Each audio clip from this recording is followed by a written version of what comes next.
नमस्कार दोस्तों, GK GS की इस बेहतरीन क्लास में आप सभी का स्वागत है। आज की क्लास में हम लोग फिर से इम्पोर्टेंट जीके जीएस के प्रश्नों को पढ़ेंगे जो आपके आने वाले सभी एग्जाम के लिए बहुत ही ज़्यादा इम्पोर्टेंट होगा। और इन प्रश्नों से संबंधित जितने भी महत्वपूर्ण प्रश्न बनेंगे आपके एग्जाम के लिए, उन सभी प्रश्नों को भी हम लोग पढ़ेंगे। और ये सभी प्रश्न जो है एग्जामों में पूछे गए हैं और इन प्रश्नों से संबंधित जितने भी प्रश्न बनेंगे वो सभी एग्जामों में पूछे जाने की संभावना बहुत ही अधिक रहेगी। चलिए हम लोग क्लास को शुरू करते हैं।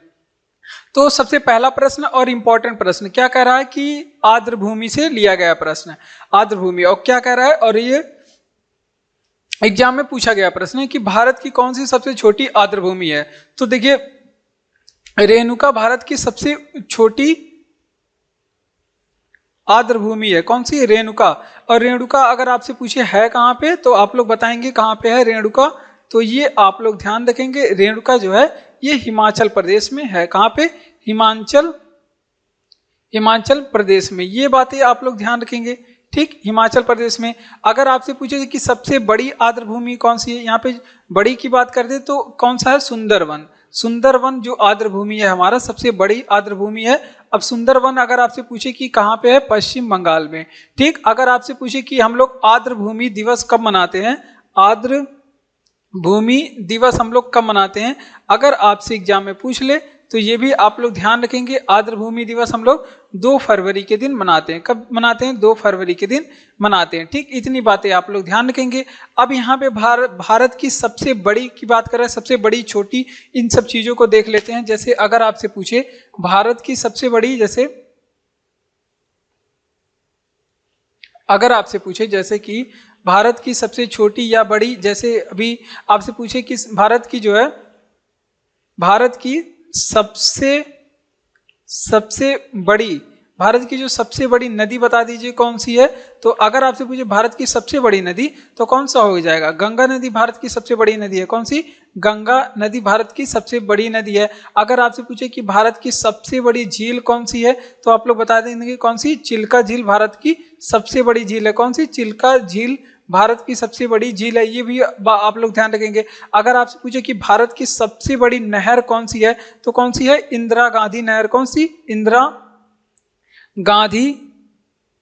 गांधी नहर भारत की सबसे बड़ी नहर है। अगर आपसे पूछे कि भारत का सबसे बड़ा मरुस्थल कौन सा है, जो दक्षिण एशिया का भी सबसे बड़ा मरुस्थल है, वो कौन सा है? आपका थार मरुस्थल। कौन सा? थार मरुस्थल, ठीक। इतनी बातें आप लोग ध्यान रखेंगे इस प्रश्न से। चलिए इसका रिवीजन कर लेते हैं। जैसे अगर आपसे पूछे कि कौन भारत की सबसे छोटी आर्द्र भूमि है, तो देखिए भारत की जो सबसे छोटी आर्द्र भूमि है वो है रेणुका। हमने बताया कि सबसे बड़ी आर्द्र भूमि कौन सी है? सुंदरवन। कहाँ पे है? पश्चिम बंगाल में। अगर आपसे पूछे कि आर्द्र भूमि दिवस हम लोग कब मनाते हैं तो 2 फरवरी के दिन आर्द्र भूमि दिवस मनाया जाता है। अगर आपसे पूछे कि भारत की सबसे बड़ी नदी बता दीजिए कौन सी है, तो गंगा नदी। सब भारत की सबसे बड़ी झील कौन सी है? चिल्का झील, जो कि एक लैगून झील भी है।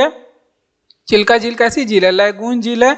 और चिल्का झील जो है खारे पानी की झील है। ये भी बातें आप लोग ध्यान रखेंगे। अगर आपसे पूछे कि भारत की सबसे बड़ी नहर कौन सी है तो इंदिरा गांधी नहर है, भारत की सबसे बड़ी नहर परियोजना है।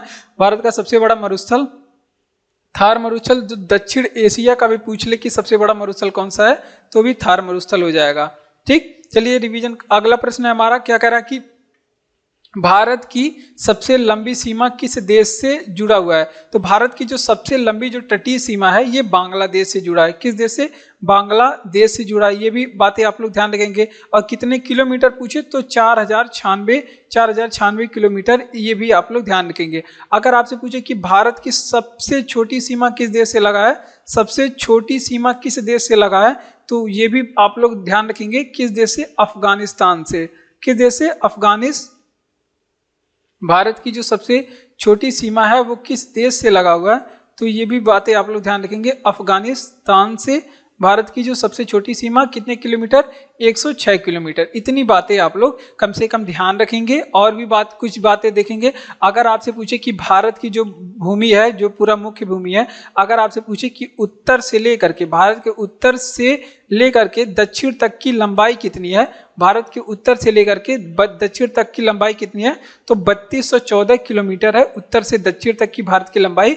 अगर आपसे पूछे कि भारत की ये दोनों बातें भी एग्जाम में पूछी जाती हैं। पूर्व से पश्चिम तक की लंबाई अगर आपसे एग्जाम में पूछे तो कितनी है, तो 2933 किलोमीटर। कितनी है, 2933 किलोमीटर। ये भी बातें आप लोग ध्यान रखेंगे। ठीक, अगर आपसे पूछे कि भारत की जो स्थलीय सीमा है, स्थलीय सीमा की लंबाई भारत की कितनी है, तो ये आप लोग ध्यान रखेंगे कि 15,106 किलोमीटर भारत की स्थलीय सीमा की लंबाई है। अगर आपसे पूछे कि भारत की तटीय सीमा की लंबाई कितनी है, तटीय सीमा की लंबाई कितनी है, तो आप लोग बताएंगे कितना, 7516 किलोमीटर तटीय सीमा। अगर आपसे पूछे कि भारत की आपकी पूछे कि केवल मुख्य भूमि की तटीय सीमा कितनी है, मुख्य भूमि की भारत की तटीय सीमा यानी कि द्वीपों समेत ये है 7516, ये द्वीपों के समेत है, मतलब द्वीपों को मिला करके। अगर केवल मुख्य भूमि की पूछे तो 6100 किलोमीटर हो जाएगी। कितना है, 6100 किलोमीटर। तो इन सभी डाटा को याद रखिएगा। आप लोग जियोग्राफी का पहला लेसन पढ़ेंगे, भारत का भौगोलिक विस्तार, उसमें ये सभी बातें आप लोग को बताई जाएगी। तो ये इंडियन जियोग्राफी से प्रश्न था। आइए चलिए इसका रिवीजन करते हैं। देखिए ये इंडियन जियोग्राफी से महत्वपूर्ण प्रश्न था। देखिए भारत की सबसे लंबी सीमा किस देश के साथ लगती है, तो वो लगती है बांग्लादेश के साथ। कितना, 4096 किलोमीटर। सबसे छोटी सीमा पूछे भारत किस देश के साथ साझा करता है, तो अफगानिस्तान के साथ 106 किलोमीटर का सीमा साझा करता है। भारत का उत्तर से लेकर के दक्षिण तक की लंबाई टोटल कितनी है, 3214 किलोमीटर।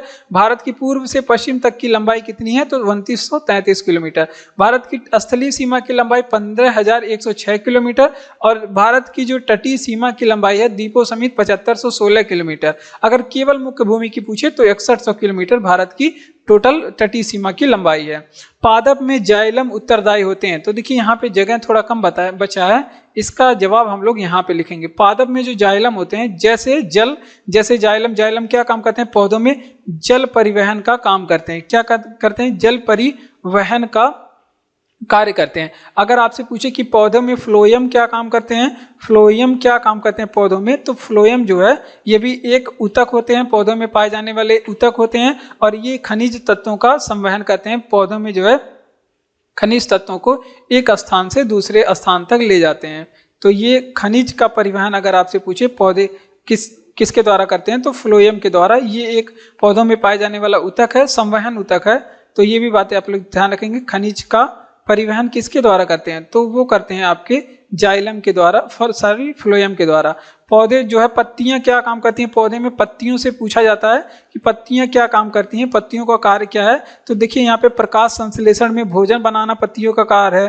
प्रकाश संश्लेषण के द्वारा संश्लेषण करना किसका कार्य है, पत्तियों का कार्य है। वाष्पोत्सर्जन अगर आपसे पूछे पत्तियां किसके द्वारा करती हैं, वाष्पोत्सर्जन किसके द्वारा करती हैं, पत्तियां जो है अपना वो पत्तियों के द्वारा पौधे करते हैं। उसके अलावा अगर आपसे पूछे कि पौधे श्वसन किसके द्वारा करते हैं, पत्तियों के द्वारा। पत्तियों का रंग हरा होता है क्लोरोफिल के कारण। ये भी बातें आप लोग ध्यान रखेंगे, किसके कारण हरा होता है, क्लोरोफिल के कारण पत्तियों का रंग हरा होता है। ये भी बातें आप लोग ध्यान रखेंगे। ठीक, क्लोरोफिल का रंग अगर आपसे पूछे कि क्लोरोफिल का रंग क्या होता है, ये भी बातें पूछी गई है। तो क्लोरोफिल का रंग क्या होता है, तो ये भी बातें आप लोग ध्यान रखेंगे, हरा होता है। तो इतनी बातें इस प्रश्न से याद रखेंगे। पादप में जाइलम किस लिए उत्तरदायी होता है, तो ये जल का परिवहन करते हैं जाइलम, ये बातें ध्यान रखेंगे। फ्लोएम क्या करते हैं, खनिज का परिवहन करते हैं। और पत्तियां क्या काम करती हैं, प्रकाश संश्लेषण में पौधे भोजन बनाते हैं पत्तियों के द्वारा।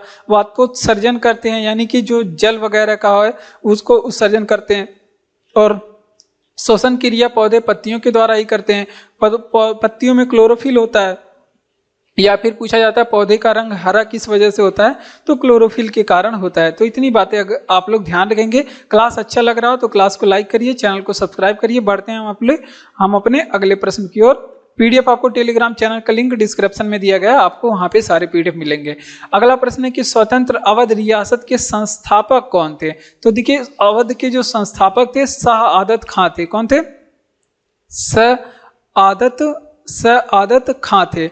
और इनके बारे में पूछा जाता है इनकी उपाधि क्या थी, सआदत खां की उपाधि क्या थी, तो इनकी उपाधि निजाम उल मुल्क की थी। क्या थी इनकी उपाधि, निजाम उल मुल्क की इनकी उपाधि थी। ये बातें आप लोग ध्यान रखेंगे। उसके बाद अगर आपसे पूछे कि ये निजाम उल मुल्क की उपाधि इनको दिया किसने था, तो ये भी बातें आप लोग ध्यान रखेंगे। मोहम्मद शाह ने इनकी उपाधि दिया था। कौन, मोहम्मद शाह ने इनको ये उपाधि दिया था। ठीक, ये बातें आप लोग ध्यान रखेंगे। ये संस्थापक या फिर पहले नवाब अगर आपसे पूछे अवध के कौन थे तो सआदत खां थे। अगर आपसे पूछे कि अवध के अंतिम नवाब कौन थे, अंतिम नवाब कौन थे, तो वो थे आपके वाजिद अली शाह। कौन थे? वाजिद अली शाह। बहुत ही इंपॉर्टेंट है, ये दोनों प्रश्न एग्जाम में पूछा जाता है।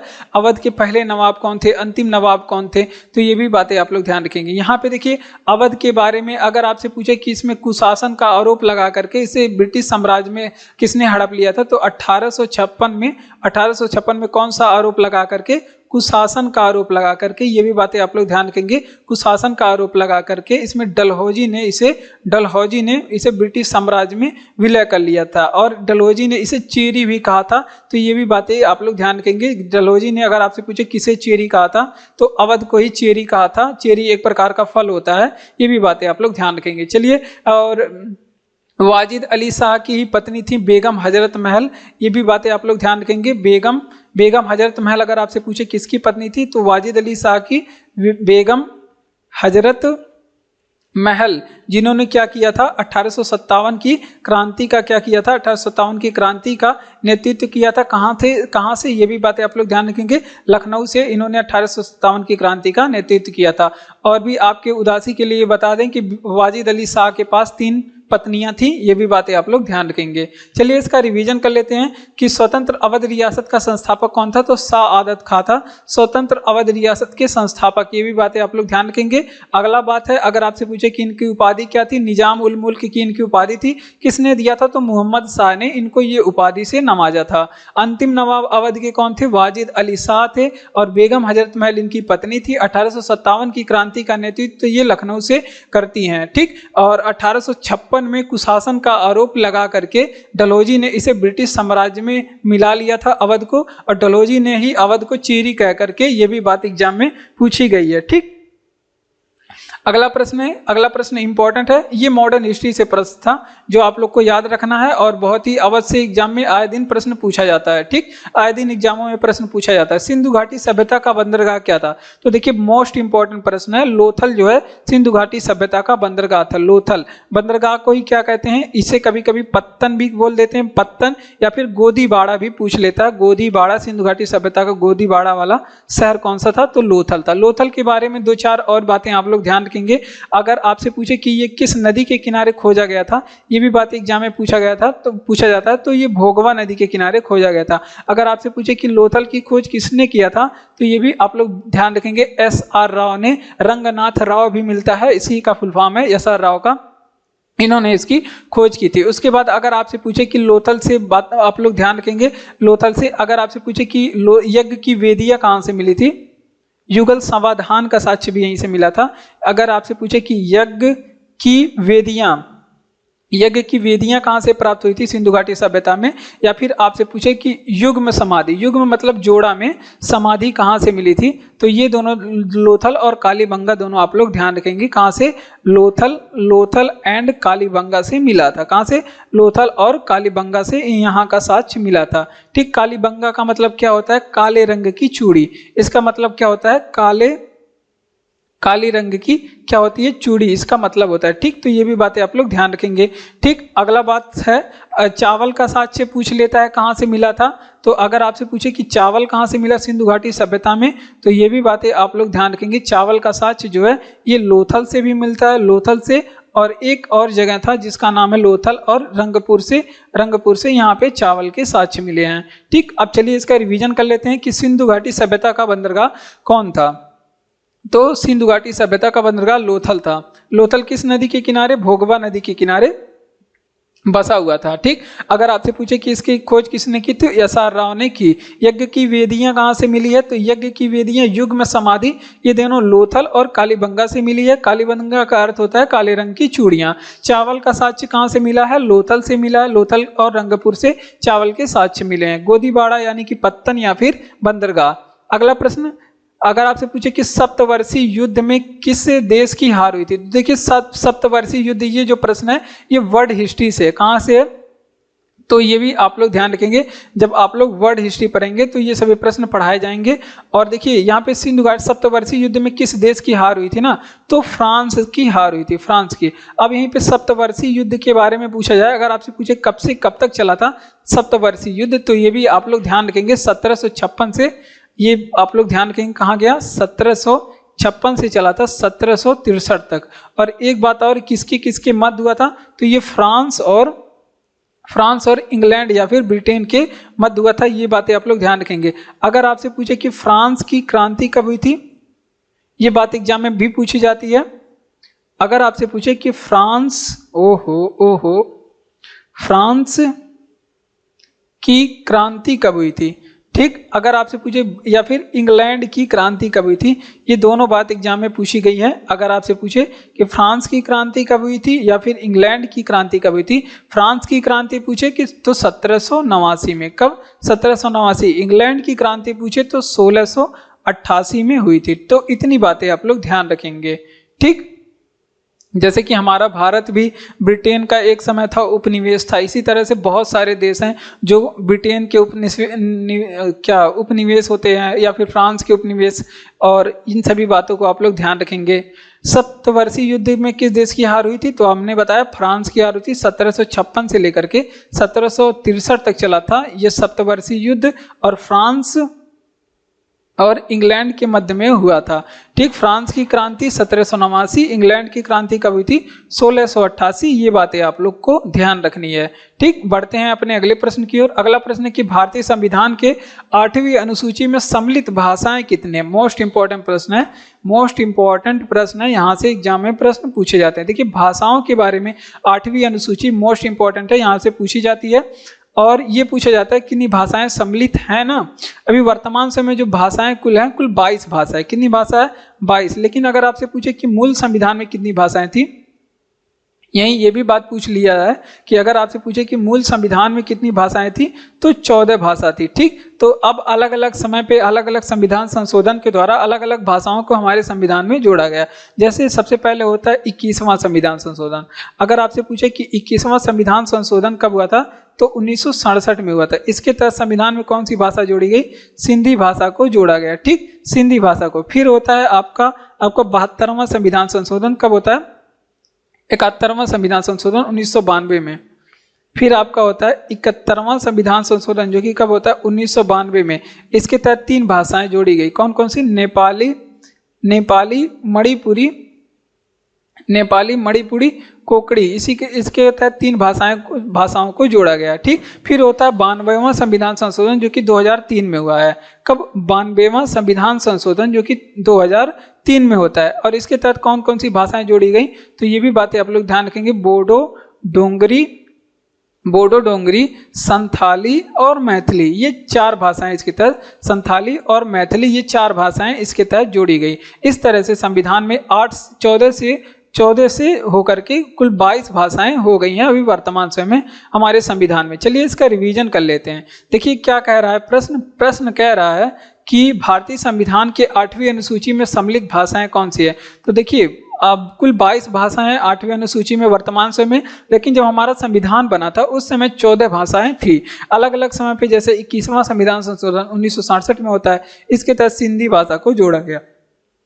71वां संविधान संशोधन 1992 नेपाली मणिपुरी कोकड़ी जोड़ा गया है। 92वां संविधान संशोधन 2003 बोडो डोगरी संथाली मैथिली के तहत 4 भाषाएं इसमें जोड़ी गई।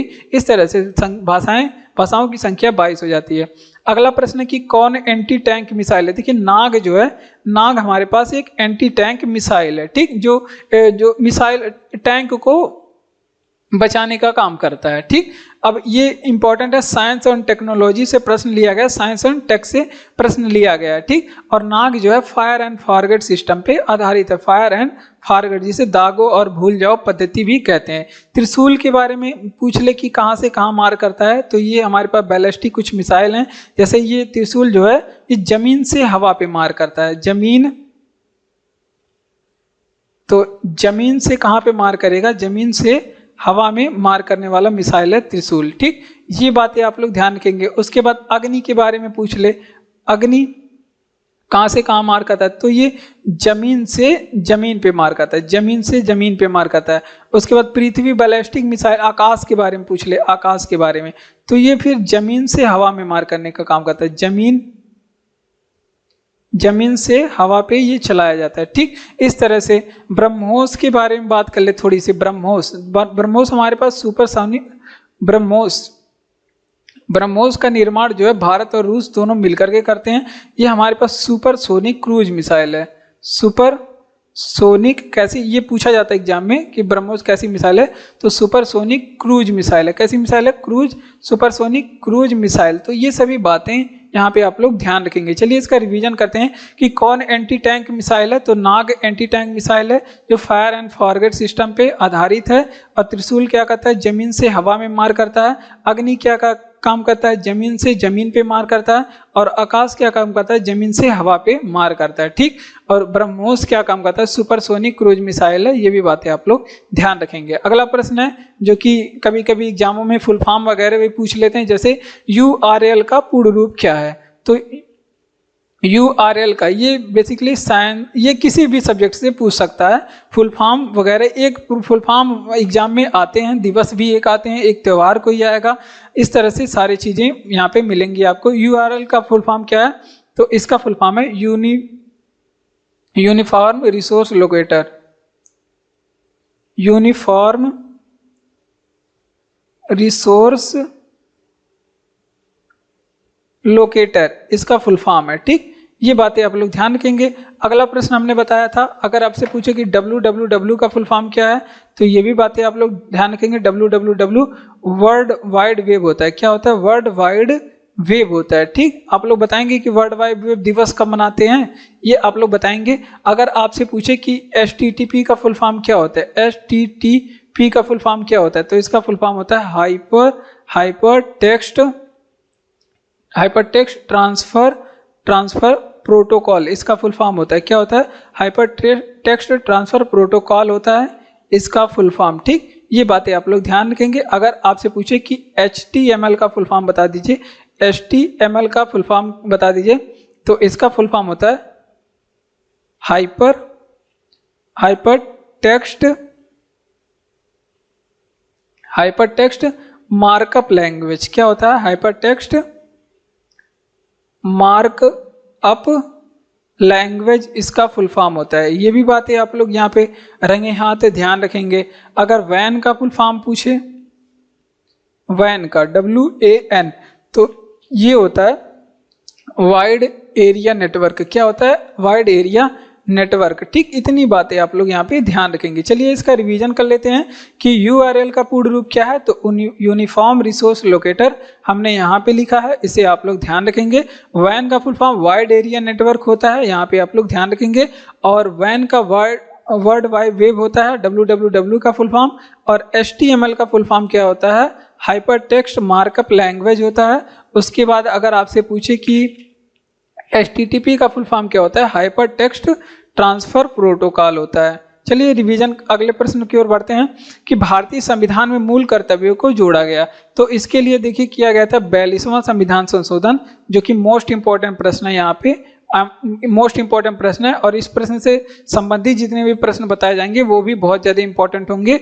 और ये पॉलिटी का प्रश्न है। कहाँ का? पॉलिटी का। ठीक, तो इस क्लास की खास बात ये है कि GS के इसमें जितने भी सब्जेक्ट होते हैं सभी का आपका रिवीजन हो जाएगा। 42वां संविधान संशोधन हुआ था, कब हुआ था? 1976 में। इसी के तहत ही मूल कर्तव्यों को जोड़ा गया। मूल कर्तव्यों के बारे में अगर आपसे पूछे कि लिया कहाँ से गया है, तो ये आप लोग बताएंगे कि कहाँ से लिया गया।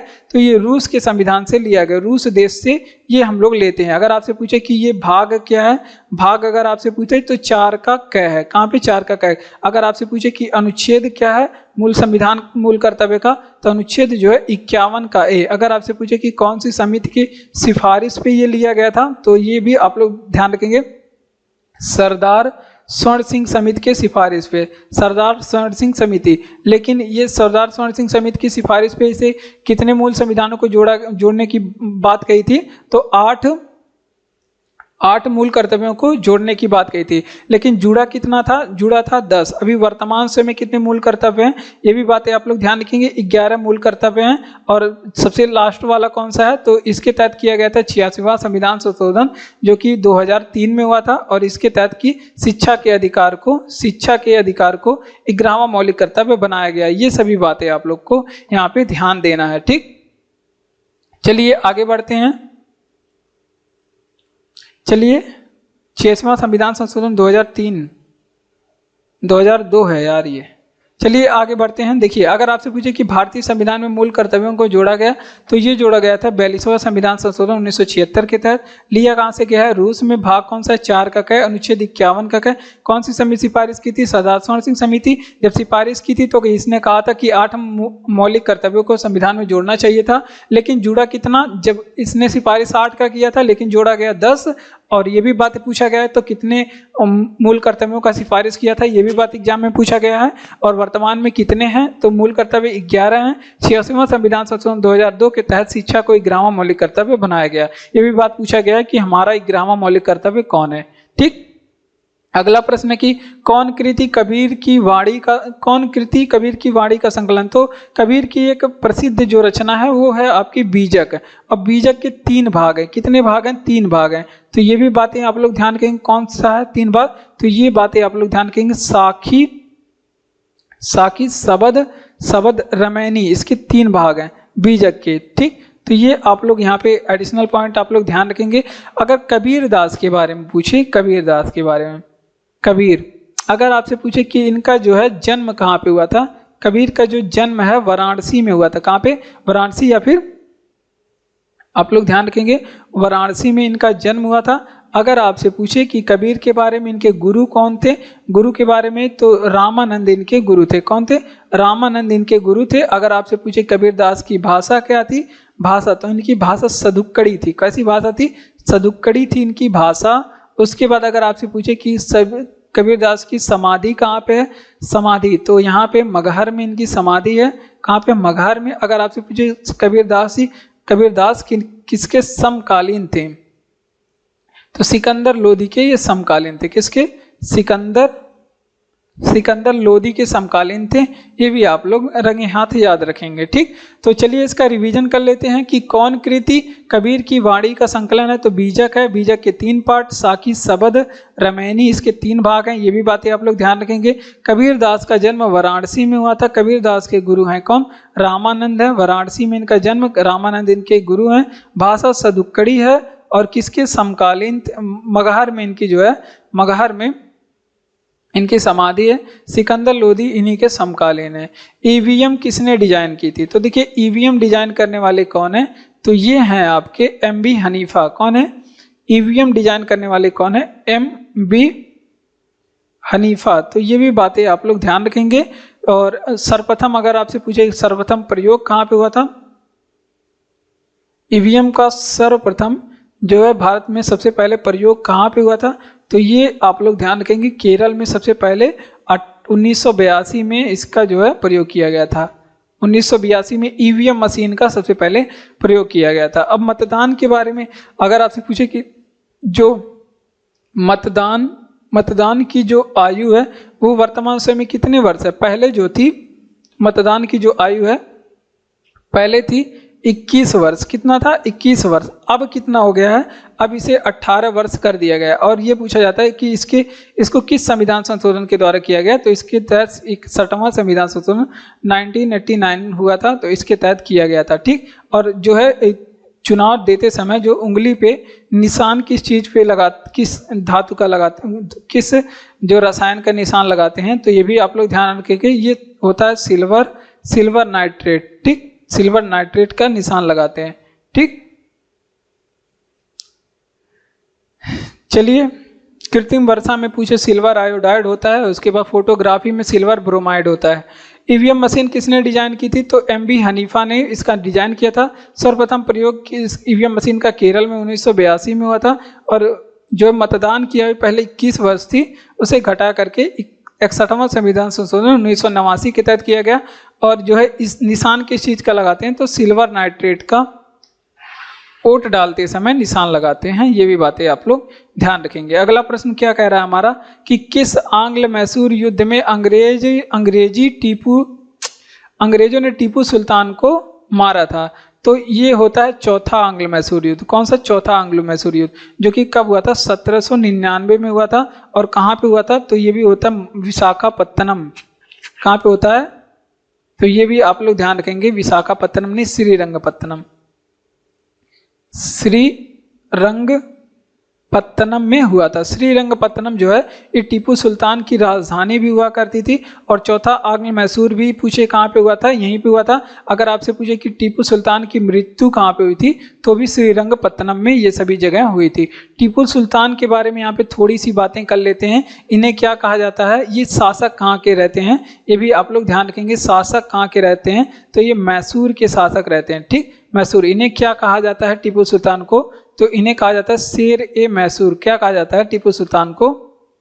ये भी बातें यहाँ पे आप लोग नोट करेंगे। टीपू सुल्तान को कहा जाता है शेर ए मैसूर, इनको कहा जाता है। ठीक, शेर ए मैसूर। अगली बात, इनके पिता का नाम क्या था? टीपू सुल्तान के पिता का नाम, तो ये भी बात आप लोग ध्यान रखेंगे, हैदर अली इनके पिता का नाम होता है। राजधानी अगर आपसे पूछे कहाँ पे थी, इनकी राजधानी श्रीरंगपत्तनम में थी। तो इतनी बातें आप लोग ध्यान रखेंगे। टीपू सुल्तान से थोड़ी बहुत बातें आप लोग ध्यान रखेंगे। और इसे 4 आंग्ल मैसूर युद्ध हुआ था, जिसमें से चौथे वाले में टीपू सुल्तान की मृत्यु हुई थी। और ये इंपॉर्टेंट प्रश्न है, ये मॉडर्न हिस्ट्री का है और एग्जाम में पूछा जाता है। यहाँ से प्रश्न है, किस आंग्ल मैसूर युद्ध में अंग्रेजों ने टीपू सुल्तान को मारा था? तो चौथे आंग्ल मैसूर युद्ध में। और ये 1799 में हुआ था श्रीरंगपत्तनम में, जो कि टीपू सुल्तान की राजधानी भी हुआ करती है। ठीक। और इस समय अगर आपसे पूछे कि चौथे आंग्ल मैसूर युद्ध में शासन किसका था? शासन, तो यहाँ पे शासन जो था वेलेजली का था। किसका था? वेलेजली का शासन था। ठीक। अगर आपसे पूछे कि किस आंग्ल मैसूर युद्ध में, तो मैसूर का शासक था कौन? टीपू सुल्तान। शेर ए मैसूर इसे कहा जाता है। पिता का नाम हैदर अली था। सेंटियागो किसकी राजधानी? कुछ एग्जामों में राजधानी या फिर मुद्राओं के बारे में भी पूछा जाता है। सेंटियागो जो है कहाँ की राजधानी है? ये चिली की राजधानी, चिली। अगर आपसे पूछे कि सर्वाधिक जो है, सर्वाधिक इस यहाँ पे तांबे की एक खान है। अगर आपसे पूछे कि सर्वाधिक लिथियम का उत्पादन कौन सा राज्य करता है? सर्वाधिक लिथियम का उत्पादन वाला देश कौन सा है? तो ये चिली में सबसे ज्यादा लिथियम का उत्पादन होता है। एक चिक्विक माटा का एक खान है, तो ये भी बातें आप लोग ध्यान रखेंगे। चिक्विक माटा की खान कहाँ पे है? तो चिली में है। ये भी बातें आप लोग ध्यान रखेंगे। और चिली सेंटियागो किसकी राजधानी है? चिली की। अभी कुछ बातें और आप लोग ध्यान रखेंगे, जैसे अगर आपसे पूछे कि मोरक्को की राजधानी क्या है? मोरक्को की राजधानी क्या है? तो रवात है मोरक्को की राजधानी। अगर आपसे पूछे कि घाना की राजधानी क्या है? तो अक्रा है घाना की राजधानी। क्या है? अक्रा है घाना की राजधानी। अगर आपसे पूछे कि जाम्बिया की राजधानी क्या है? तो जाम्बिया की राजधानी जो है लुसाका है। क्या है? लुसाका जाम्बिया की राजधानी। अगर आपसे पूछे कनाडा की राजधानी क्या है? कनाडा की राजधानी तो वो है ओटावा। ओटावा कनाडा की राजधानी। इराक की राजधानी पूछ ले, इराक की राजधानी तो क्या है? बगदाद है इराक की राजधानी। अगर आपसे पूछे कि ईरान की राजधानी क्या है? ईरान की, तो यहाँ की राजधानी क्या है? तेहरान। तो इन सभी बातों को भी आप लोग ध्यान रखेंगे। चलिए इसका रिवीजन कर लेते हैं। सेंटियागो किसकी राजधानी है?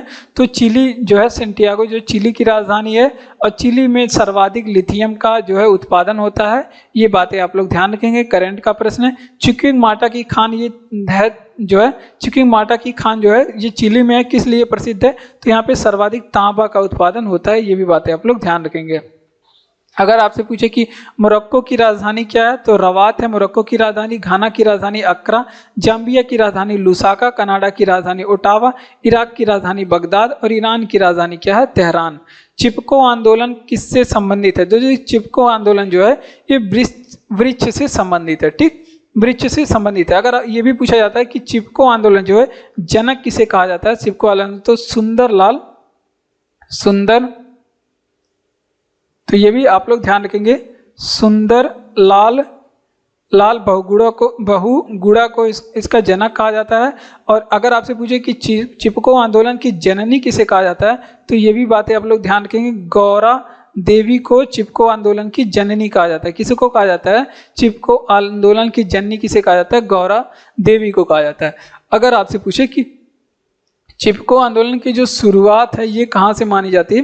1973 को उत्तराखंड से इसकी शुरुआत हुई थी। और भी एक आंदोलन है अपिक्को आंदोलन के बारे में अगर आपसे पूछे,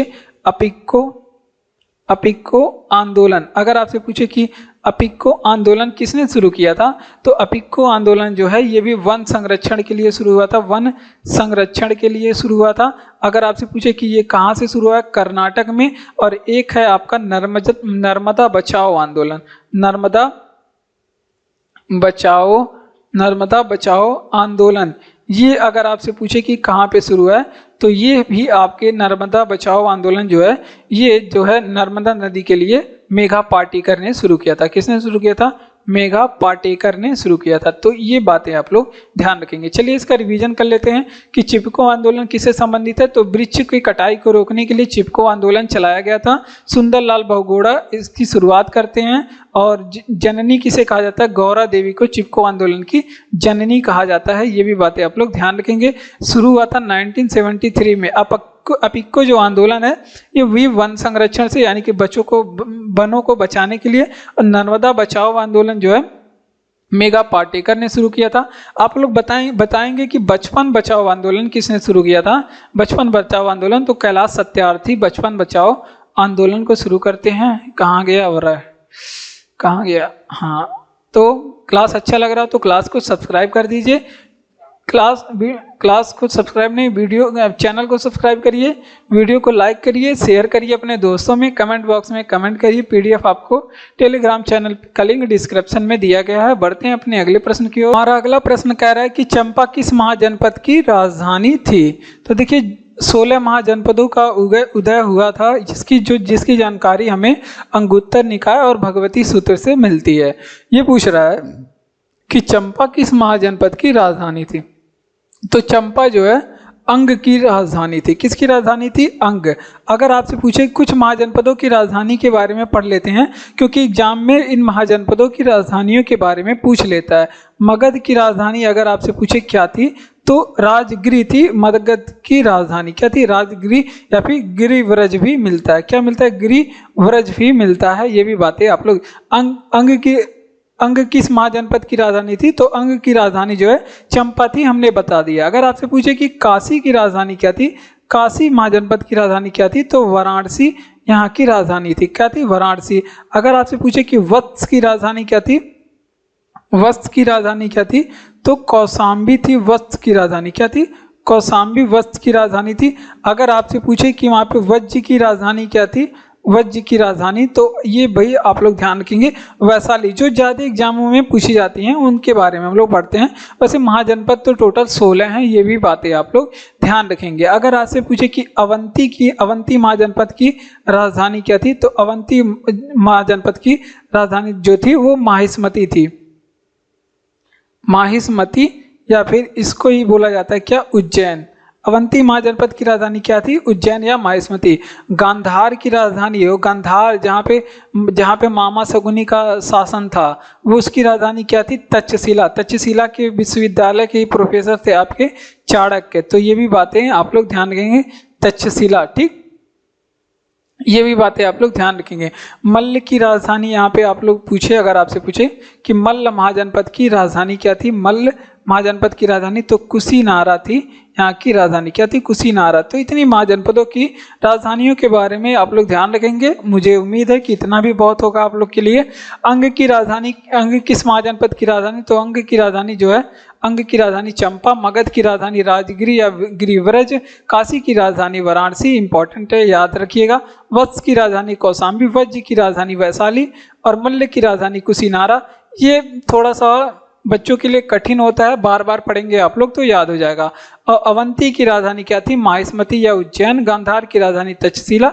आप लोग को एक बार में याद हो या ना हो, लेकिन हम लोग बार बार इन सभी प्रश्नों को पढ़ते रहते हैं और एक समय आता है कि निश्चित रूप से आपको सभी चीजें याद हो जाती है। किन नदियों का उद्गम भारत से नहीं हुआ? तो मुख्य रूप से बहुत सारी नदियां हैं जो भारत में बहती हैं और उनका उद्गम जो है भारत में नहीं हुआ। लेकिन अभी हम लोग कुछ मुख्य नदियों के बारे में पढ़ेंगे, जैसे सिंधु नदी के बारे में।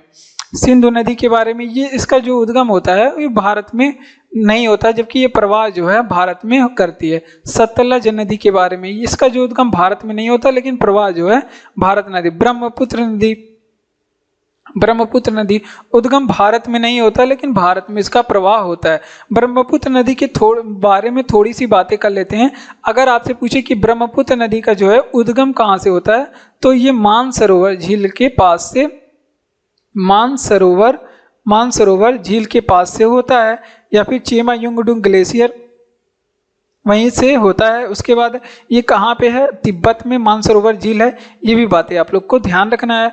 और ब्रह्मपुत्र नदी के बारे में ये पूछा जाता है किसको, जहाँ पे उद्गम होता है, यानी कि तिब्बत में इसे किस नाम से जानते हैं, तो सांगपो नाम से जानते हैं। फिर ये प्रवेश करता है अरुणाचल प्रदेश में। अब ये पूछा जाता है कि अरुणाचल प्रदेश में इसे किस नाम से जानेंगे, तो अरुणाचल प्रदेश में इसे दिहांग कहते हैं। क्या कहते हैं, दिहांग कहते हैं। फिर ये प्रवेश करता है असम में, तो असम में इसका नाम पड़ता है, जो रियल नेम है ब्रह्मपुत्र पड़ता है। क्या पड़ता है, ब्रह्मपुत्र पड़ता है। फिर जाता है ये बांग्लादेश में, और बांग्लादेश में इसे किस नाम से जानते हैं, बांग्लादेश में इसे जमुना के नाम से जानते हैं, जमुना के नाम से। फिर ये मिलता है मेघना से, फिर उसके बाद पद्मा से मिलता है, फिर मेघना नाम से बंगाल की खाड़ी में ये गिर जाता है। और ब्रह्मपुत्र नदी की अगर लंबाई पूछे कितनी है, तो 2900 किलोमीटर इसकी लंबाई है, टोटल 2900 किलोमीटर इसकी लंबाई है। ये भी बातें आप लोग को ध्यान रखना है। अगला प्रश्न है, इंपॉर्टेंट है और ये वर्ल्ड जियोग्राफी में आप लोग पढ़ेंगे। वर्ल्ड जियोग्राफी से इंपॉर्टेंट प्रश्न है कि क्षुद्र ग्रह किन दो ग्रहों के बीच में है। तो देखिए, दो ग्रह जो आप लोग को ध्यान रखना है, जो है आपके मंगल और बृहस्पति, इनके बीच में जो है क्षुद्र ग्रह पाए जाते हैं, मंगल और बृहस्पति। दो ग्रह के बारे में आप लोग को ध्यान रखना है। पहले इसका रिवीजन तो कर लें। देखिए, अगर आपसे पूछे कि किन नदियों का उद्गम भारत से नहीं होता, तो सिंधु नदी हो गया, सतलज नदी हो गया, ब्रह्मपुत्र हो गया, और उद्गम जो है ब्रह्मपुत्र का मानसरोवर झील के पास है तिब्बत में, और सांगपो इसे कहा जाता है तिब्बत में। अरुणाचल प्रदेश में इसे दिहांग कहा जाता है।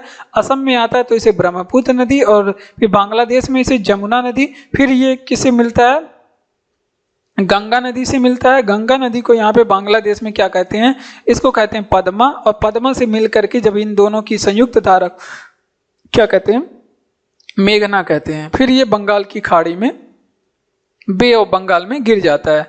तो ये जो देखिए, जो मंगल ग्रह जो है, मंगल ग्रह और बृहस्पति ग्रह के पास में है, बृहस्पति ग्रह के पास में है। ठीक, अब मंगल ग्रह के बारे में पूछे तो इसको क्या कहते हैं, इसको लाल ग्रह कहते हैं। क्या कहते हैं, लाल ग्रह। और बृहस्पति ग्रह जो है सौरमंडल का जो है सबसे बड़ा ग्रह है। ठीक, क्या है, ये सबसे बड़ा ग्रह है। अगर आपसे पूछे कि सबसे छोटा ग्रह कौन सा है, तो जो सौरमंडल का सबसे छोटा ग्रह जिसे माना जाता है, बुध ग्रह। अगर आपसे पूछे कि सर्वाधिक तापांतर किस ग्रह पे पाया जाता है, सर्वाधिक तापांतर, यानी कि दिन के समय में सर्वाधिक गर्म और रात के समय में सर्वाधिक जो है ठंडा हो जाता है। और अगर आपसे पूछे कि सूर्य के सबसे निकट कौन सा ग्रह होता है, सूर्य के सबसे निकट कौन सा ग्रह होता है, तो आपके बुध ग्रह होता है, सूर्य के सबसे निकट होता है। ठीक, अगर आपसे पूछे कि यहाँ पे चमकीला ग्रह किसे कहा जाता है, चमकीला, सौरमंडल का सबसे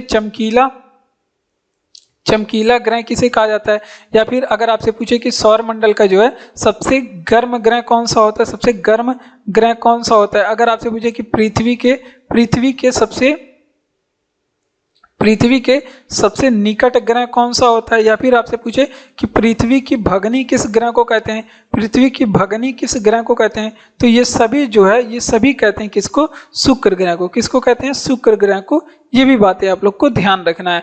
अगर आपसे पूछे कि बिना उपग्रह वाले ग्रह कौन से हैं हमारे सौरमंडल में, बिना उपग्रह वाले ग्रह कौन से हैं, तो बिना उपग्रह वाले जो ग्रह हैं, एक तो आपका बुध है और एक तो आपका शुक्र है। इन दोनों ग्रह के पास जो है अपना कोई भी उपग्रह नहीं है। पृथ्वी के पास एक उपग्रह है जिसका नाम क्या है, वो उसका नाम है चंद्रमा। अगर आपसे पूछे कि सबसे कम घनत्व वाला ग्रह पूछे, सबसे कम घनत्व वाला जो ग्रह है वो कौन सा है, या फिर आपसे पूछ ले कि किसके चारों ओर वलय पाया जाता है। अगर आपसे पूछे किस ग्रह के चारों ओर वलय पाया जाता है, तो ये बातें आप लोग ध्यान रखेंगे। शनि का पूछा जाता है कि इसमें कौन सा ग्रह जो है जल में डालने पे वो तैरेगा, तो घनत्व तो कम है तो शनि को जल में डाल देंगे तो वो तैरने लगेगा, ऐसा कहा जाता है। तो मतलब कोई डाल के तो नहीं देखा है, लेकिन ये मान्यता है। हो सकता है उसका घनत्व जो है जल के घनत्व से कम हो, तो इस वजह से ये तैरने लगेगा। वैसे भी जो दूर के ग्रह होते हैं वो गैसों से बने होते हैं, उस पर स्थल नहीं होता, गैसों से निर्माण होता है, तो इस वजह से ये गैसीय ग्रह भी होते हैं। क्षुद्र ग्रह किन दो ग्रहों के बीच में है? तो मंगल और बृहस्पति ग्रह पे। देखो मंगल ग्रह को क्या कहा जाता है? लाल ग्रह कहा जाता है। तो और उसके बाद बृहस्पति ग्रह जो है सबसे बड़ा ग्रह है, और सबसे छोटा ग्रह कौन सा है? बुध ग्रह है। सर्वाधिक तापांतर जो है, दैनिक तापांतर सर्वाधिक बुध ग्रह पे पाया जाता है। सूर्य के निकट जो है कौन सा सबसे ग्रह है? वो बुध है। अगर आपसे पूछे कि बिना उपग्रह वाले ग्रह कौन से हैं, तो बुध और शुक्र, जिनके पास कोई उपग्रह नहीं है, सबसे चमकीला ग्रह और गर्म ग्रह और पृथ्वी के निकट ग्रह और पृथ्वी की भगनी, ये शुक्र को कहा जाता है। बढ़ते हैं अपने अगले प्रश्न की ओर। भारत का सबसे पूर्वी बिंदु वालांगू किस राज्य में है? तो पूर्व में सबसे पूर्व में राज्य पड़ता है आपका अरुणाचल प्रदेश, तो वहीं पे होगा इसका सबसे पूर्वी बिंदु। ठीक, अरुणाचल प्रदेश कहाँ पे होगा? वालांगू। अगर आपसे पूछे कि भारत का सबसे पश्चिमी बिंदु कौन सा है? भारत का सबसे पश्चिमी बिंदु कौन सा है? तो भारत का जो सबसे पश्चिमी बिंदु है सर क्रीक है। क्या है? सर क्रीक है। और सर क्रीक कहाँ पे है? तो गुजरात राज्य में है। भारत का सबसे उत्तरी बिंदु अगर आपसे पूछे उत्तरी बिंदु कौन सा है, तो वो है इंदिरा कौल। क्या है? इंदिरा कौल है। अगर आपसे पूछे कि इंदिरा कौल किस राज्य में है, तो ये लद्दाख में। कहाँ पे? लद्दाख में। और भारत का सबसे दक्षिणी बिंदु अगर आपसे पूछे कौन सा है भारत का सबसे दक्षिणी बिंदु, तो वो कौन सा है? आपका इंदिरा पॉइंट है। क्या है? इंदिरा पॉइंट। यहीं पे इसका पुराना नाम क्या है? पिगमिलियन पॉइंट। क्या है? पिगमिलियन क्या है? पॉइंट। ठीक, पिगमिलियन पॉइंट। ठीक, ये बातें आप लोग ध्यान रखेंगे। अगर आपसे पूछे कि मुख्य भूमि का सबसे दक्षिणी बिंदु कौन सा है, ये दोनों जो है अंडमान निकोबार में। अगर मुख्य भूमि में सबसे दक्षिणी बिंदु, तो वो हो जाएगा कन्याकुमारी। क्या हो जाएगा? कन्याकुमारी हो जाएगा। ठीक, इतनी बातों को आप लोग को कंठस्थ रखना है। ठीक, बढ़ते हैं अपने अगले प्रश्न की ओर। अगले प्रश्न में कहाँ जाएंगे? पहले इसका रिवीजन कराएंगे। चलिए इसका रिवीजन करते हैं। तो रिवीजन में हम लोग क्या देखेंगे कि भारत का सबसे पूर्वी बिंदु वालांगू किस राज्य में है? तो अरुणाचल प्रदेश में है।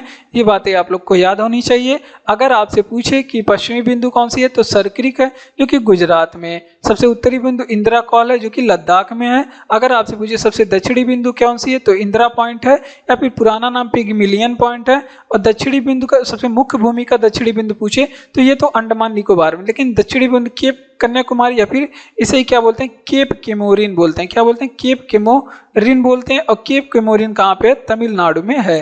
तो इतनी बातें आप लोग को याद रखना है। चलिए रिवीजन तो हो गया। अगला प्रश्न है क्या?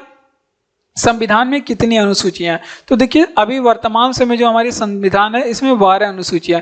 लेकिन अगर आपसे पूछे कि मूल संविधान में कितनी अनुसूची थी, मूल संविधान में कितनी अनुसूची थी, तो मूल संविधान में इसमें 8 अनुसूची थी। तो मैं सही हूँ? हाँ सही हूँ। तो अलग अलग समय पे अलग अलग अनुसूची को जोड़ा गया। तो सबसे पहले जो है 9वीं अनुसूची को जोड़ा गया। इसके लिए किया गया था पहला संविधान संशोधन, जो कि कब हुआ था? 1951 में। ये पूछा जाता है किससे संबंधित था? तो भूमि सुधार से संबंधित था। किससे संबंधित था? भूमि सुधार से। फिर होता है आपका 10वां अनुसूची, फिर जुड़ता है 10वां अनुसूची। तो 10वां अनुसूची के लिए किया गया था कि 52वां संविधान संशोधन 1985 में होता है। कब होता है? 1985। इसके तहत कौन सी संविधान संशोधन, इसके तहत क्या जोड़ा गया? तो इसके तहत दल बदल कानून को जोड़ा गया। दल बदल कानून, जो एक पार्टी से दूसरे पार्टी में लोग चले जाते थे, यही है आपका दल बदल। 11वीं जो अनुसूची है इसको जोड़ा गया। मोस्ट इंपॉर्टेंट है 73वां संविधान संशोधन 1992 के तहत, 1992। और इसमें क्या है? पंचायती राज। क्या है? पंचायती राज। ये पूछा जाता है पंचायती राज को कार्य करने के लिए विषय कितना दिया गया? तो भाग 9 में विषय इसमें 29 दिए गए हैं। ठीक, अगर आपसे पूछे कि 12वीं अनुसूची क्या है? 12वीं, तो इसको जोड़ा गया 74वां संविधान संशोधन, जो कि 1992 में आया था, लागू 93 में हुआ था। और इसमें क्या है? नगर पालिका। क्या है? नगर पालिका। ठीक, ये भी बातें आप लोग को ध्यान रखना है। कार्य करने के लिए 18 विषय, ये भी इंपॉर्टेंट है, एग्जाम में पूछा जाता है। ये दोनों बातें लास्ट वाले दोनों इंपॉर्टेंट है। तो संविधान में कितनी अनुसूचियां हैं? अभी वर्तमान समय में 12 हैं, लेकिन मूल संविधान में 8 अनुसूची थी, 9वीं जोड़ी गई। पहला संविधान संशोधन 1951 जो कि भूमि सुधार से संबंधित है। 10वां जो है वो दल बदल कानून है, 10वीं अनुसूची। 52वां संविधान संशोधन 1985 के तहत जोड़ा गया। 11वीं जो अनुसूची 73वां संविधान संशोधन 1992 के तहत पंचायती राज इसमें है, विषय इसमें कार्य करने के लिए 29 दिए गए हैं। 12वीं अनुसूची 74वां संविधान संशोधन 1992 नगर पालिका है, 93 में लागू होता है। नीति आयोग को क्या कहते हैं? इसको कहते हैं सरकार का थिंक टैंक। ये इंपॉर्टेंट है, थोड़ा सा आप लोग ध्यान रखेंगे। इसको सरकार का क्या बोलते हैं? थिंक टैंक बोलते हैं। ये बातें एग्जाम में पूछी गई है। अब नीति आयोग के बारे में क्या क्या चीजें पूछी जाती है? स्थापना पूछ ले तो 1 जनवरी जो है 1 जनवरी 2015 को इसकी स्थापना होती है। अगर आपसे पूछे कि नीति आयोग के अध्यक्ष कौन है, तो नीति आयोग के जो अध्यक्ष हैं वो आपके नरेंद्र मोदी हैं। कौन है? नरेंद्र मोदी। क्योंकि इसके जो है अस्थायी अध्यक्ष होते हैं वो कौन होते हैं? प्रधानमंत्री। जो इसके प्रधानमंत्री होंगे, जो प्रधानमंत्री रहेंगे वो इसके अध्यक्ष रहेंगे। ठीक, ये बातें आप लोग को ध्यान रखना। अगर आपसे पूछे कि नीति आयोग के उपाध्यक्ष कौन है, नीति आयोग के उपाध्यक्ष कौन है, तो नीति आयोग के उपाध्यक्ष हैं सुमन बेरी। कौन है? सुमन बेरी। लेकिन अगर आपसे पूछे कि नीति आयोग के पहले उपाध्यक्ष कौन है, तो ये यहाँ पे थोड़ा सा लोचा हो जाएगा। ये थे आपके अरविंद पनघड़िया, जो कि वर्तमान समय क्या है? वित्त आयोग के अध्यक्ष हैं। अगर आपसे पूछे कि नीति आयोग के सीईओ कौन है, तो ये भी आप लोग ध्यान रखेंगे, बीवीआर सुब्रमण्यम इसके सीईओ हैं। और अगर आपसे पूछे कि पहले सीईओ कौन थे, तो ये भी बातें आप लोग ध्यान रखेंगे। कौन थे पहले सीईओ? तो सिंधु श्री खुल्लर इसके पहले सीईओ थे। तो इतनी बातें नीति आयोग से आप लोग को ध्यान रखना है। चलिए देख लेते हैं। अगर आपसे पूछे कि नीति आयोग को क्या कहते हैं, तो इसको सरकार का थिंक टैंक बोलते हैं। स्थापना 1 जनवरी 2015 को हुई थी। अध्यक्ष इसके नरेंद्र मोदी जी और प्रधानमंत्री इसके अध्यक्ष होते हैं। पहले इसके उपाध्यक्ष कौन है? सुमन बेरी। पहले जो उपाध्यक्ष कौन थे? अरविंद पनघड़िया। अगर आपसे पूछे सीईओ कौन है? वीवीआर सुब्रमण्यम। पहले जो सीईओ सिंधु श्री खुल्लर थे। ठीक, तो इतनी बातें आप लोग को इससे याद रखना है। बढ़ते हैं अपने अगले प्रश्न की ओर। अगला प्रश्न है हमारा मोस्ट इंपॉर्टेंट है। ये भी यहाँ से भी प्रश्न पूछे जाते एग्जाम में कि भारत में रेलगाड़ी की जो शुरुआत कब हुई थी, तो ये बातें आप लोग को ध्यान रखना है। 16 अप्रैल भारत में जो रेलगाड़ी की शुरुआत है 16 अप्रैल 1853 में हुई थी। और किसके समय में हुई थी, तो पूछे तो डलहौजी के समय में हुई थी। और जो है कहाँ से कहाँ तक? 34 किलोमीटर तक चली थी। 34 किलोमीटर तक ट्रेन चली थी। और कहाँ से कहाँ तक? मुंबई से थाने तक के बीच में 34 किलोमीटर के। और इस ट्रेन का जो नाम था वो था ब्लैक ब्यूटी। क्या नाम था? ब्लैक ब्यूटी ट्रेन का नाम था। ठीक, ये भी बातें आप लोग ध्यान रखेंगे। जैसे ट्रेन का नाम जैसे लग रहा है कि किसी कन्या का नाम हो। अगर आपसे पूछे कि भारत में पहली विद्युत ट्रेन कब चली थी, भारत में पहली विद्युत ट्रेन कब चली थी, तो ये 3 फरवरी के दिन 3 फरवरी 1925 को चली थी। कब? 3 फरवरी 1925 को। कहाँ से? मुंबई से कुर्ला हर्बल तक चली थी। मुंबई से कुर्ला तक चली थी। ये भी बातें आप लोग ध्यान रखेंगे। और इस ट्रेन का जो नाम था वो था डेक्कन क्वीन। क्या था? इस ट्रेन का नाम था डेक्कन क्वीन। ये बातें भी आप लोग ध्यान रखेंगे। अगर आपसे पूछे कि पूरे विश्व में पहली ट्रेन कब चली थी, यहाँ पे गया, कहाँ पे गया? विश्व में पहली ट्रेन कब चली थी, तो 1825 में चली थी, 1825 में चली थी। चलिए इसका रिवीजन कर लेते हैं कि भारत में रेलगाड़ी की शुरुआत कब हुई थी। 16 अप्रैल 1953 में भारत में पहली बार रेलगाड़ी की शुरुआत हुई थी। डलहौजी के समय में 34 किलोमीटर मुंबई से थाने तक। ट्रेन का नाम था ब्लैक ब्यूटी। ठीक, और एक प्रश्न में आ गया तो कितनी बजे चली थी, तो भाई इतना अब क्या ही बता सकते हैं। जब गांधी जी का लंगोटी नहीं छोड़ रहा है तो पता नहीं क्या क्या पूछेगा एग्जामिनर। अगला प्रश्न कि भारत की पहली विद्युत ट्रेन कब चली थी। 3 फरवरी 1925 में मुंबई से कुर्ला हर्बल तक। और इसका नाम था डेक्कन क्वीन। विश्व में पहली ट्रेन 1825 में चली थी। भारत में पहली ट्रेन 1853 में चली।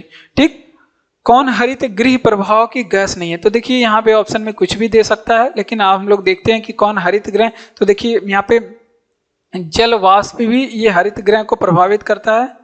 वर्ष लिखा गया क्या? जल वाष्प भी हरित गृह को प्रभावित करने वाला ग्रह। CO2 most important. CFC chlorofluorocarbon. N2O CH4, methane, ये सभी इसको प्रभावित करने वाली जो गैसें हैं, हरित गैस को प्रभावित करती है। इसके तहत क्या होता है, ग्लेशियर पिघलने लगते हैं, पृथ्वी का टेम्परेचर बढ़ने लगता है, जो पृथ्वी हीट होती है, लेकिन हीट पृथ्वी से बाहर नहीं जा पाती है, वायुमंडल रोक लेता है इन सभी गैसों की वजह से। इसके वजह से बहुत सारी जलवायु परिवर्तन की घटनाएं होती हैं, क्लाइमेट चेंज वगैरह की समस्या होती है। तो ये सभी जो है चीजें आप लोग को ध्यान रखना है। अगला प्रश्न की रेडियो सक्रियता की खोज किसने की थी, तो हेनरी बेकुरल ने। हेनरी, ये सभी प्रश्न साइंस से लिए गए हैं। हेनरी बेकुरल ने इसकी खोज की थी। किसने, हेनरी बेकुरल ने की थी। और भी चीजें अगर आपसे पूछे कि रेडियम की खोज किसने की थी, तो अगर आपसे पूछे कि रेडियम की खोज किसने की थी, तो ये भी आप लोग ध्यान रखेंगे, madam Curie and Pierre Curie ने किया था। किसने, मैडम क्यूरी और पियरे क्यूरी ने रेडियम की खोज की थी। अगला बात है, अगर आपसे पूछे कि डायनामाइट की खोज किसने की थी, डायनामाइट एक विस्फोटक है जो पर्वतों में जो है पहाड़ों पर्वतों को तोड़ने के लिए उसमें प्रयोग किया जाता है। डायनामाइट की खोज तो अल्फ्रेड नोबेल ने किया था, और इनके ही जो है याद में नोबेल पुरस्कार दिया जाता है 6 क्षेत्रों में। अल्फ्रेड नोबेल, ठीक, इन्होंने किया था। ठीक, 1901 में नोबेल पुरस्कार की शुरुआत हुई थी। अगर आपसे पूछे कि हाइड्रोजन की खोज किसने की थी, हाइड्रोजन की खोज किसने की थी, तो हेनरी कैवेंडिश ने किया था। किसने, हेनरी कैवेंडिश ने किया था। किसने, हेनरी कैवेंडिश ने। चलिए इसका रिवीजन कर लेते हैं। देखिए, रेडियो सक्रियता की खोज किसने की थी, तो हेनरी बेकुरल हो जाएगा। अगर आपसे पूछे कि यहाँ पे रेडियम की खोज किसने की थी, रेडियम पूछे तो मैडम क्यूरी ने की थी। और डायनामाइट की खोज किसने की थी, अल्फ्रेड नोबेल ने। और हाइड्रोजन की खोज अगर आपसे पूछे किसने की थी, तो हेनरी कैवेंडिश ने। ठीक, इतनी बातों को आप लोग ध्यान रखेंगे। भारत तिब्बत पुलिस फोर्स का गठन कब हुआ था, इसको ITBP बोलते हैं। क्या बोलते हैं, ITBP, Indo Tibet border, ITBP border force police, ठीक, इसको बोलते हैं। 1962 में इसकी स्थापना होती है। कब, 1962 में इसकी स्थापना हुई। कुछ जो आर्म फोर्स हैं उनके अगर आपसे पूछे कि इसका हेडक्वार्टर कहाँ पे है, तो दिल्ली में इसका हेडक्वार्टर। कुछ आर्म फोर्स है हमारे पास, उसकी जो है स्थापना के बारे में पूछा जाता है, जैसे असम राइफल, असम, इसके हेड भी पूछा जाता है कौन है। अभी इसमें हम लोग हेड नहीं पढ़ेंगे, पहले पढ़ लेते हैं कि इसकी स्थापना कब हुई थी। 1835 में इसकी स्थापना होती है। CRPF के बारे में बात कर लेते हैं। इसकी स्थापना 1939 में हुई थी। और NCC, नेशनल कैडेट कोर की अगर आपसे पूछे मोस्ट इंपॉर्टेंट, 1948 में स्थापना होती है। BSF, ठीक, इसकी स्थापना जो है 1965 में होती है। NSG 1986, NSG की स्थापना के बारे में पूछे तो 1986 में 1986 में इसकी स्थापना होती है। चलिए इसका रिवीजन कर लेते हैं कि मतलब भारत तिब्बत पुलिस का गठन कब हुआ था, तो 1962 में, मुख्यालय इसके दिल्ली में है।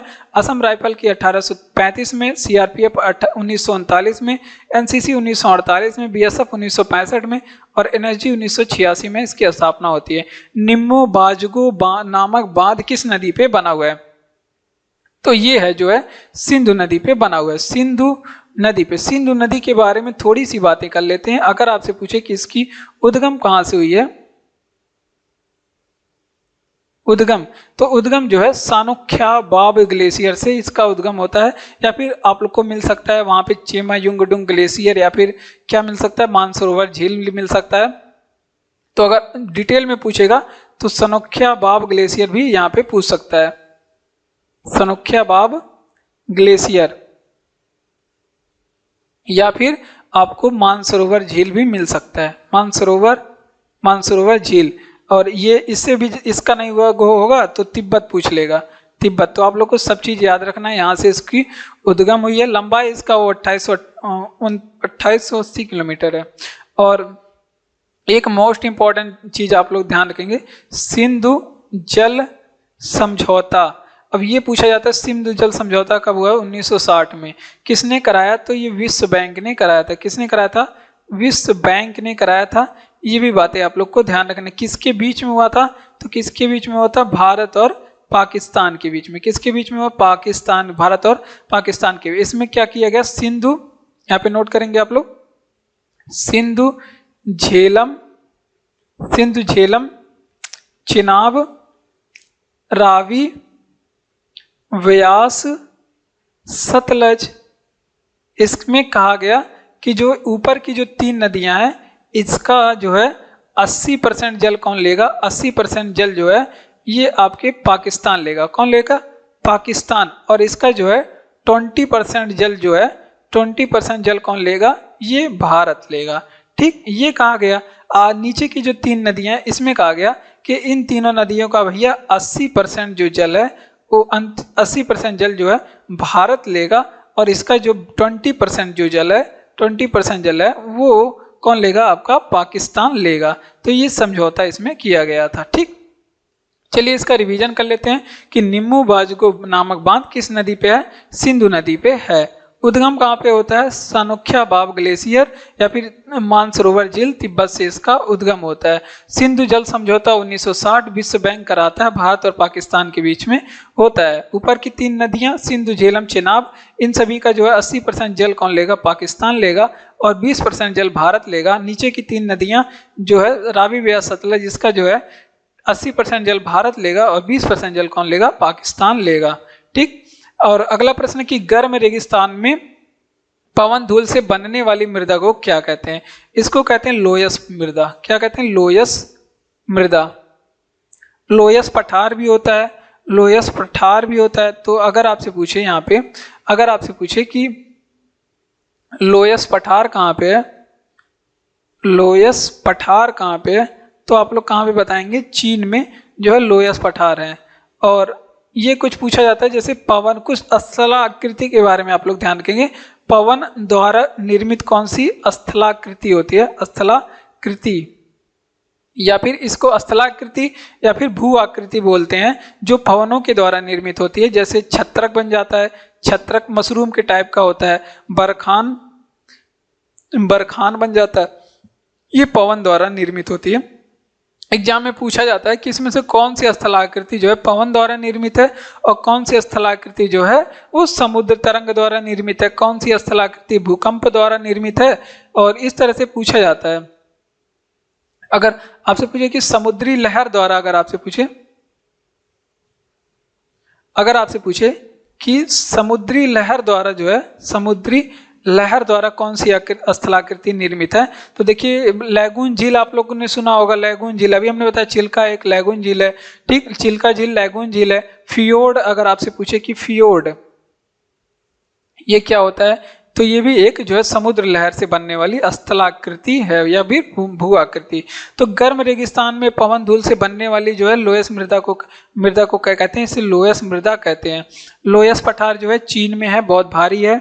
आप लोग को यहाँ पे फेमस है, ये प्रश्न पूछा जाता है लोयस पठार कहाँ पे है। पवन द्वारा निर्मित स्थलाकृति कौन सा? छत्रक जो है, बरखान है, ये सभी पवन के द्वारा मिलते हैं। समुद्र द्वारा लैगून जो है, फियोर्ड है, समुद्र के द्वारा मिलती है, बनती है। अगला प्रश्न, किसी राजनीतिज्ञ को किस राजनीतिज्ञ ने कोalition ईयर्स 1966 12 नामक पुस्तक लिखी? तो ये लिखे हैं आपके कौन? प्रणब मुखर्जी। प्रणब मुखर्जी, और प्रणब मुखर्जी की एक पुस्तक है। ये बातें आप लोग को ध्यान रखना है। ये भारत के पूर्व राष्ट्रपति रह चुके हैं, अभी ज्यादा समय नहीं हुआ इनको राष्ट्रपति रहे हुए, पूर्व राष्ट्रपति रहते हैं।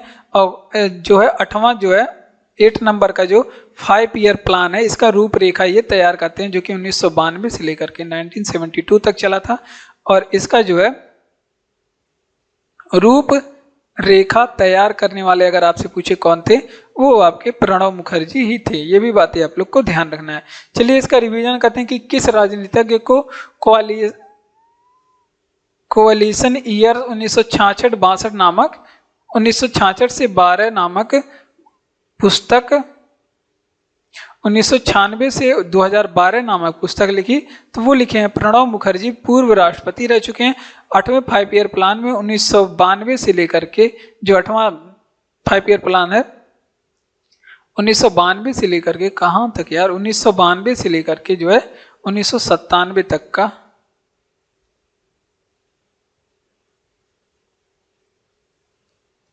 ये चला था। कहाँ पे? 1992 से 1997 तक। ठीक, अगला प्रश्न है कि भारत में कुल राजनीतिक दल कितने? वर्तमान समय में राजनीतिक पार्टियां जो भारत में हो चुकी हैं 6। कितनी है? 6। अगर आपसे पूछे कि भारत में नवीनतम जो है राजनीतिक पार्टी कौन है, तो वो है आपके आम आदमी पार्टी। आम आदमी पार्टी। अगले बात अगर आपसे पूछे कि इसका चुनाव चिन्ह कौन है, चुनाव चिन्ह क्या है आम आदमी पार्टी का, तो झाड़ू है। अगर आपसे पूछे कि इसके अध्यक्ष कौन है, तो ये है आपके केजरीवाल इसके अध्यक्ष हैं। अगर आपसे पूछे कि जो है इसकी स्थापना कब हुई थी, ये राजनीतिक पार्टी कब बनती है, तो 2012 में। कब? 2012 में। तो इसका आप लोग ध्यान रखेंगे। इसका रिवीजन कर लेते हैं कि भारत में कुल राजनीतिक दल कितना है? 6। नवीनतम कौन है? आम आदमी पार्टी। चुनाव चिन्ह क्या है? झाड़ू। अध्यक्ष कौन है? केजरीवाल। स्थापना 2000 कहाँ गया? 2012 में हुई है। सिकंदर ने भारत पर आक्रमण कब किया? तो देखिए, सिकंदर ने जो भारत पर आक्रमण किया, और ये प्रश्न एग्जाम में पूछा भी जाता है, ये 326 बीसी में किया था। कब किया था? 326 ईसा पूर्व में किया था। अब ये भाई भारत पर आक्रमण कर रहे थे और इसका स्वागत एक लोग कर लिए। तो स्वागत किसने किया था? तो राजा आम भी इसका स्वागत करते हैं। कौन कहते हैं? राजा आम भी जो है, राजा आम भी इनका स्वागत करते हैं। सिकंदर के बारे में आप लोग ध्यान रखेंगे, सिकंदर द ग्रेट के बारे में, बहुत ही महान था। तो ये अगर आपसे पूछे कि इसका जन्म कब हुआ था, तो 356 बीसी में इसका जन्म हुआ था। और अगर आपसे पूछे मृत्यु कब हुआ था, तो 323 बीसी में। 323 बीसी में इसका मृत्यु कहाँ पे हुआ था? बेबीलोन में। ये बात पूछी जाती है कि सिकंदर की जो मृत्यु है वो कहाँ पे हुई थी। और सिकंदर अगर आपसे पूछे कि शासक कहाँ का था, तो मकदुनिया का शासक था। मकदुनिया का ये शासक रहता है। अगर आपसे पूछे कि सिकंदर का जो थल सेनापति कौन था, थल सेनापति था इसका निर्याकस, जिसकी पुत्री से किसका शादी हुआ था? थल सेनापति था इसका क्या था? Seleucus Nicator. सेलुकस निकेटर इसका थल सेनापति था, इसी के पुत्री से शादी किसका हुआ था? चंद्रगुप्त मौर्य का। और इसका एक जल सेनापति था जिसका नाम क्या था? जल सेनापति जिसका नाम क्या था? निर्याकस। ठीक, निर्याकस। ठीक, इतनी बातें को आप लोग को ध्यान रखना। चलिए इसका रिवीजन करते हैं। तो सिकंदर ने भारत पर आक्रमण कब किया? 326 बीसी में भारत पर आक्रमण किया। इसका स्वागत राजा आम्भी ने किया था, भारत जब आ रहा था। जल सेनापति निर्याकस था। जन्म इसका 326 बीसी में, मृत्यु 323 बीसी में बेबीलोन में। और इसका थल सेनापति सेलुकस निकेटर था। ठीक, बढ़ते हैं अपने अगले प्रश्न की ओर। तो जय हिंद। आज के क्लास में बस इतना ही, और उम्मीद है आपको क्लास अच्छा लगा होगा। क्लास अच्छा लगा हो तो क्लास को लाइक करिए, चैनल को सब्सक्राइब करिए, अपने दोस्तों तक शेयर भी करिए, उनको भी बताइए। जय हिंद, जय भारत, मस्त रहिए।